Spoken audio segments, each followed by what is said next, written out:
Dear student, Harshu classes के अंतर्गत आज मैं आप सबों के बीच एनसीईआरटी सीरीज़ के तहत इसके सीरीज़ का क्लास 5 लेकर आया हूं, जहां आपको हमेशा की तरह 50 अति महत्वपूर्ण प्रश्नों का संग्रह एक बार फिर से मिलेगा। तो चलिए स्टार्ट करते हैं आज के क्लास को।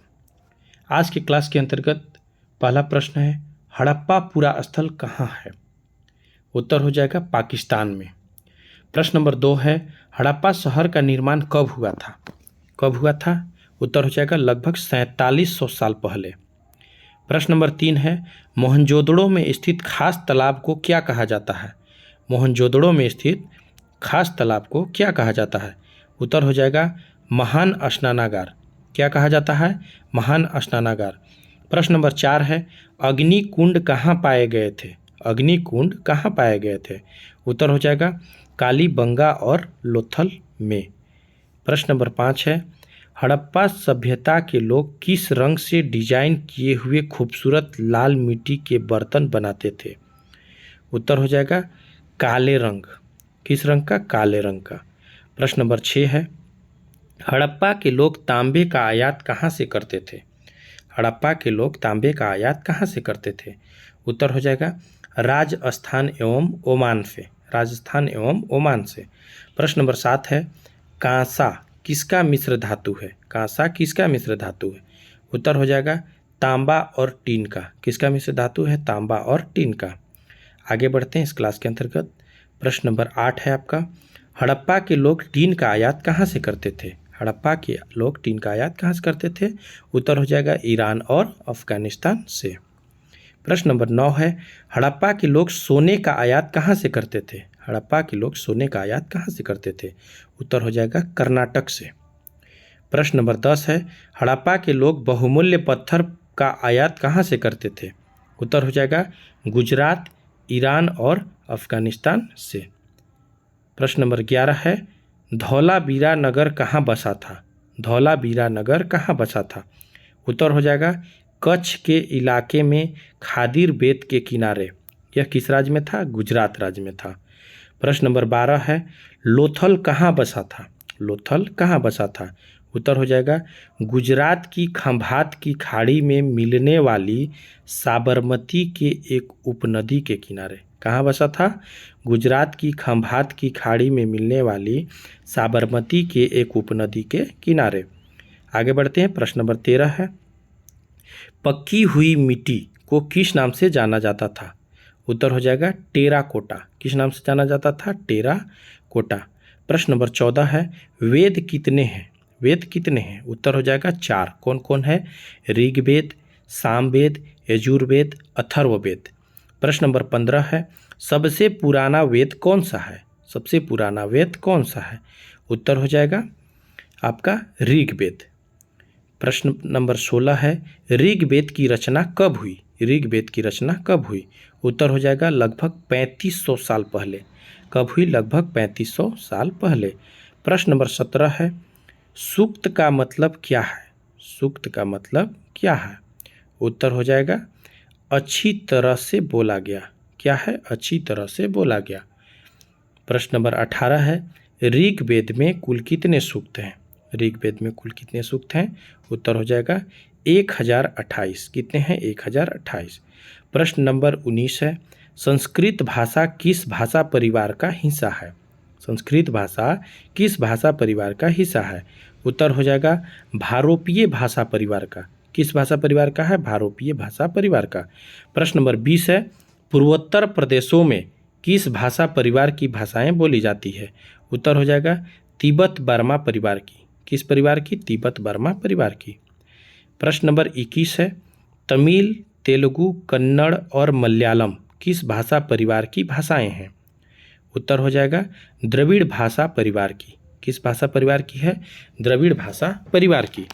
आगे बढ़ते हैं। प्रश्न नंबर 22 है, झारखंड और मध्य भारत में बोले जाने वाली भाषाएं किस भाषा परिवार से जुड़ी हैं? किस भाषा परिवार से जुड़ी हैं? उत्तर हो जाएगा आपका ऑस्ट्रो एशियाटिक भाषा परिवार से। ऑस्ट्रो एशियाटिक भाषा परिवार से। आगे बढ़ते हैं। प्रश्न नंबर 23 है, ऋग्वेद में गंगा एवं यमुना नदी का उल्लेख कितनी बार हुआ है? ऋग्वेद में गंगा एवं यमुना नदी का उल्लेख कितनी बार हुआ है? उत्तर हो जाएगा 1 बार। कितनी बार हुआ है? 1 बार। प्रश्न नंबर 24 है, विष और जनों के नाम किस ग्रंथ में मिलते हैं? विष और जनों के नाम किस ग्रंथ में मिलते हैं? उत्तर हो जाएगा ऋग्वेद में।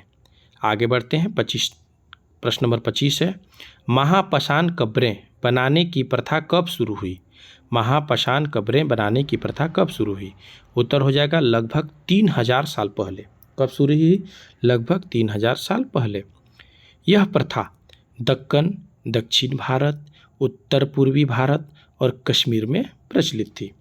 प्रश्न नंबर 26 है, इनाम गांव कहाँ स्थित थी? इनाम गांव कहाँ स्थित थी? उत्तर हो जाएगा भीमा की सहायक नदी घोड़ के किनारे। कहाँ स्थित थी? भीमा की सहायक नदी घोड़ के किनारे। प्रश्न नंबर 27 है, इनाम गांव में कब से लोग रहते थे? इनाम गांव में कब से लोग रहते थे? उत्तर हो जाएगा 3600 से 2700 साल पहले। 3600 से 2700 साल पहले।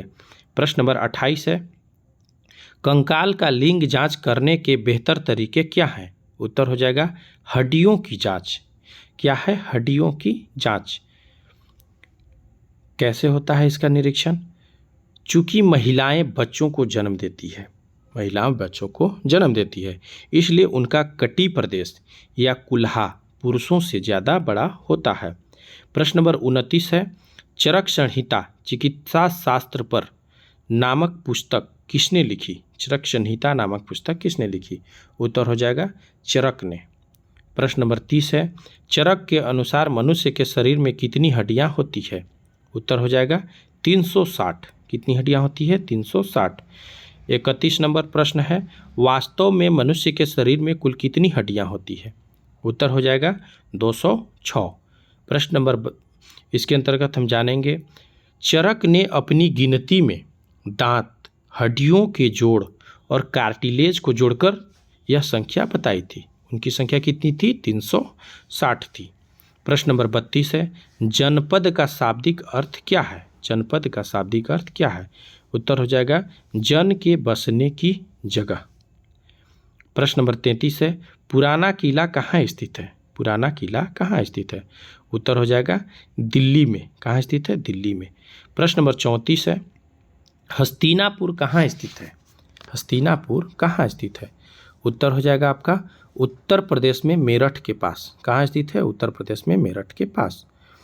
प्रश्न नंबर 35 है, कौशाम्बी किले का दीवार कहाँ मिली है? कौशाम्बी किले का दीवार कहाँ मिली है? उत्तर हो जाएगा उत्तर प्रदेश के इलाहाबाद के पास। कहाँ मिली है? उत्तर प्रदेश के इलाहाबाद के पास। प्रश्न नंबर 36 है, बिहार का कौन सा हिस्सा कई सालों तक मगध की राजधानी बनी रही? कौन सा हिस्सा बनी रही? उत्तर हो जाएगा राजगृह, जिसे हम आधुनिक राजगीर के नाम से जानते हैं। बाद में पाटलिपुत्र यानी कि आज के पटना को राजधानी बनाया गया था। आगे बढ़ते हैं। प्रश्न नंबर 37 है, सिकंदर कहाँ का राजा था? सिकंदर कहाँ का राजा था? उत्तर हो जाएगा मेसिडोनिया का। कहाँ का राजा था? मेसिडोनिया का। प्रश्न नंबर 38 है, वजी राज्य की राजधानी कहाँ थी? वजी राज्य की राजधानी कहाँ थी? उत्तर हो जाएगा वैशाली यानी कि बिहार राज्य में। प्रश्न नंबर 39 है, वजी में किस किस्म की शासन व्यवस्था थी? वजी में किस किस्म की शासन व्यवस्था थी? उत्तर हो जाएगा गण या संघ। किस किस्म की थी? गण या संघ। प्रश्न नंबर 40 है, वजी संघ का वर्णन कहाँ से लिया गया है? वजी संघ का वर्णन कहाँ से लिया गया है? उत्तर हो जाएगा दीघ निकाय से। कहाँ से लिया गया है? दीघ निकाय से। प्रश्न नंबर 41 है, दीघ निकाय क्या है? दीघ निकाय क्या है? उत्तर हो जाएगा आपका एक प्रसिद्ध बौद्ध ग्रंथ है जिसमें बुद्ध के कई व्याख्यान दिए गए हैं। दीघ निकाय क्या है? एक प्रसिद्ध बौद्ध ग्रंथ है जिसमें बुद्ध के कई व्याख्यान दिए गए हैं। प्रश्न नंबर 42 है, दीघ निकाय की रचना कब की गई थी? दीघ निकाय की रचना कब की गई थी? उत्तर हो जाएगा करीब 2300 साल पहले। कब की गई थी? करीब 2300 साल पहले। प्रश्न नंबर 43 है, अजातशत्रु के मंत्री का नाम क्या था? जिसे हम अजातशत्रु भी कहते हैं। अजातशत्रु के मंत्री का नाम क्या था? उत्तर हो जाएगा वशकार। क्या था? वशकार। प्रश्न नंबर 44 है, अजातशत्रु वजी संघ पर आक्रमण करना चाहते थे, इसके लिए उन्होंने अपने मंत्री को किसके पास सलाह करने के लिए भेजा था? किसके पास भेजा था? उत्तर हो जाएगा बुध के पास, महात्मा बुध के पास। प्रश्न नंबर 45 है, किस वंश के शासकों ने गण और संघ पर विजय प्राप्त कर अपने राज्य में शामिल कर लिया? उत्तर हो जाएगा गुप्त वंश के शासकों ने। किसने कर लिया? गुप्त वंश के शासकों ने। प्रश्न नंबर 46 है, बौद्ध धर्म के संस्थापक कौन थे? बौद्ध धर्म के संस्थापक कौन थे? उत्तर हो जाएगा गौतम बुद्ध। कौन थे? गौतम बुद्ध। प्रश्न नंबर 47 है, बुद्ध के बचपन का नाम क्या था? बुद्ध के बचपन का नाम क्या था? उत्तर हो जाएगा सिद्धार्थ। क्या था? सिद्धार्थ। आगे बढ़ते हैं। प्रश्न नंबर 48 है, बुद्ध का जन्म कब हुआ था? बुद्ध का जन्म कब हुआ था? उत्तर हो जाएगा 2500 वर्ष पहले, यानी कि 563 ईसा पूर्व में बुद्ध का जन्म हुआ था। 49 नंबर प्रश्न है, बुद्ध किस जाति के थे? बुद्ध किस जाति के थे? उत्तर हो जाएगा क्षत्रिय। किस जाति के थे? क्षत्रिय। शाक्य नामक छोटे वंश से संबंधित थे। प्रश्न नंबर 50 और इस आज के क्लास का अंतिम प्रश्न है, बुद्ध ने कहाँ पर तपस्या की थी? कहाँ पर तपस्या की थी? बोध गया बिहार में, पीपल के वृक्ष के नीचे। अगर आपको यह क्लास पसंद आया हो या मददगार हो तो वीडियो को लाइक कर, चैनल को सब्सक्राइब करके बेल आइकन को अवश्य दबा लें, ताकि जो भी अगली वीडियो अपलोड हो आपको ससमय नोटिफिकेशन मिलती रहे। धन्यवाद।